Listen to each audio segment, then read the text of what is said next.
هجر څخه کړې وڅکه ګرځېدله کړان د پسپوږمۍ پسې دا ځمکه ګرځېدله کړان د پسپوږمۍ پسې دا ځمکه ګرځېدله. السلام علیکم ورحمت الله وبرکاته.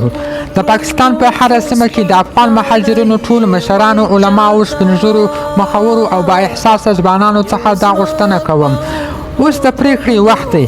نور د پاکستاني حکومت په جعلي ژمنو او ظالمانه سیاست مه غولیږئ.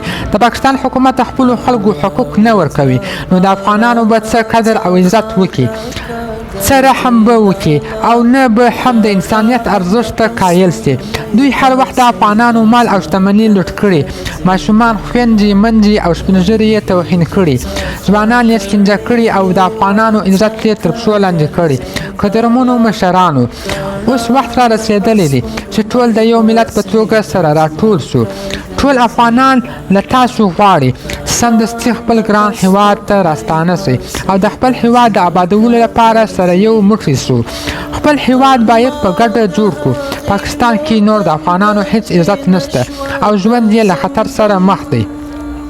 هغه ملت چې 40 کاله یې د پردي هیواد دښتونه په نشتو امکاناتو آباد کړل، نن کولی سي خپل هیواد د یووالي، زغم او همکارۍ له لارې بیرته ودان کړي.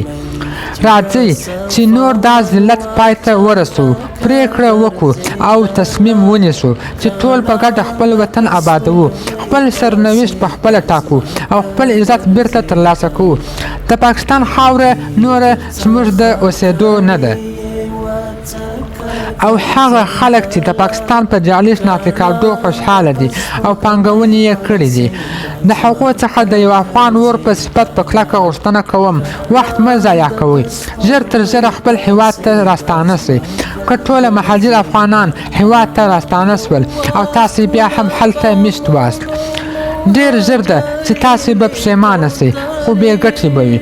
تاسې به بیا افغانان نه شمیرل کیږي او کوربه هیواد به هم ستاسې اسناد نه تاییدوي. بیا به تاسې د کوربه هیواد لخوا د ډال په توګه وکارول سئ او خپلې شومې مخکې به ستاسې په زراعت سرته رسوي، خو تاسې به بېوسه یاست. والسلام. په درنښت، ستاسې ملګری عبدالشکورجهاني. ځمکه ګرځېدله له هجر څخه کړې وڅکه ګرځېدله کړان د پسپوږمۍ پسې دا ځمکه ګرځېدله کړان د پسپوږمۍ پسې دا ځمکه ګرځېدله. شیبې د ژوندانه مې په خپل لاس باندې شمارلې، شیبې د ژوندانه مې په خپل لاس باندې شمارلې